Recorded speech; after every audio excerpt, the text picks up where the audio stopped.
Okay, so basically, you may experience that. I said the swirling eye, you may see that. There will come a time where you, without trying, will be aware of that. It's something that you'll just be aware of, and you may penetrate it. Now, what you're doing is actually shifting your consciousness to more subtle interdimensional bodies that are a part of you. You may penetrate that swirling third eye and find yourself seeing things, realities that you never knew existed within yourself. And that may happen too. That's not something you're shooting for, though. You allow these things to unfold. You don't fret about them. You don't compare what's unfolded with you with what's unfolded with somebody else. That's not what you do. You just relax and allow it to unfold. Allow yourself to become aware of yourself. So that may happen. Another thing that occasionally happens that I don't like to focus on because it can almost become addicting is because it's physiologically enjoyable, is a Kundalini type experience. And that's perfectly natural. If it happens, it happens. Okay? But you may notice it may start as a tingling in your spine, and it works its way upward, and it feels very good. I've never had an experience where, like some people have, where it feels like they're struck by lightning or something. Thank God.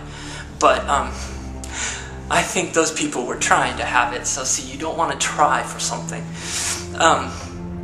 But you may have that experience. Another thing that you may have is something that I feel when I am in meditation. Also, as a child, I used to feel this just lying in bed. It's suddenly your body becomes, you're not even aware of it. And it's almost like at first you're going inside yourself, and then all of a sudden you just expand. But your body, it's very difficult for me to describe. But your body, you are not aware. You no longer feel the tingling in your hands or your feet or your legs, the body awareness that you normally feel when you focus on your body. And that used to scare me as a child, because sometimes I would get afraid of what's happening. It would feel like I'm leaving my body. And I would shake to try to shake myself back out of it. And I found out as you just let that go, you will have experiences that you never dreamed possible. And again, these experiences are opening up to you because you're becoming aware of your higher interdimensional self. Okay, that's what I wanted to leave you with. But I'm going to reiterate again, you're not trying for these types of things. I mean, if ultimately all you feel is just a clearness of your mind and a serenity of the present moment, that's the most beautiful feeling of all anyways. Because that really is the essence of what you are, of who you are. That is your true nature. Serenity, mindlessness, okay? I do want to share with you one experience I had. I, one time, was meditating, and this was a few years ago, and I found myself not seeing what I usually see, the swirling purplish mist, you know, and I was so used to seeing it, and it worried me that I hadn't seen it. Now, this was all happening in my mind, see. My mind is telling me, uh-oh, what's wrong? You're not seeing it. See, it's my mind. And I started listening to that voice and became concerned. And instead of letting go and just being who I am, I began to give power to those thoughts, and took me away from everything. And I'm looking for this swirl now, and I can't find it. And it was very distracting and a little frustrating. And I stopped my meditation. I did some breathing, and I consciously said out loud, I want to feel peace, I desire peace, manifest peace within me, and I don't care what other physiological manifestations arise during my meditation. And I meant it. I told myself that. And went back down. I didn't see it at first, but I wasn't concerned of whether I did or didn't. And suddenly it began to emerge. And so I learned a valuable lesson. Okay. Anyhow, I know I digress a lot, but since I have your attention, hopefully, I wanted to share something a couple of things that may be interesting to you about this interdimensional higher self that we're becoming aware of. I want to share a short story of an experience that one of my friends had, Deborah, out in California. She had an experience that she shared with me about during meditation. As she let go, she found herself in a state where she's not aware of her body, in a total state of peace, and to her it felt like a void, a darkness, but a very peaceful darkness.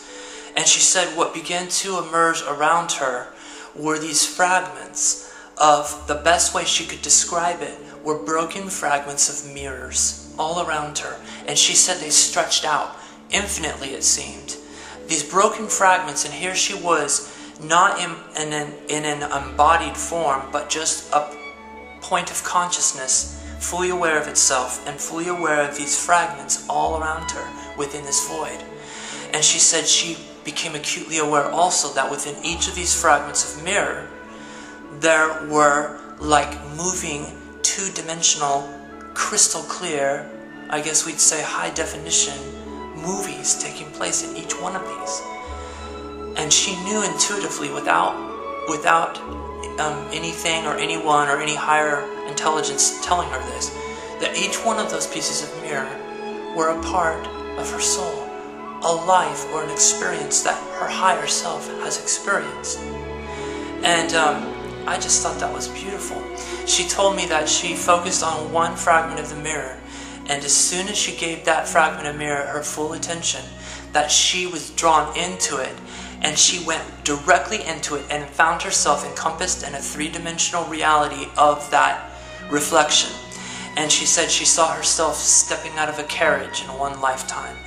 And she mentioned a few of these experiences, but the thing that she learned is that, as we have talked about, time and space really are an illusion of the physical state. She became aware that all of her lifetimes, as far as it may not be seen in this lifetime, it may seem totally unreal, but they're all happening simultaneously. And that is the truth of it. And she became acutely aware that if she made a change in one of the fragments of the mirror, all of the fragments were affected. And that she was actually evolving in awareness on all levels of her being simultaneously, past, present, and future. Things outside of time and space, the reality outside of time and space is not a linear reality. Everything is simultaneous.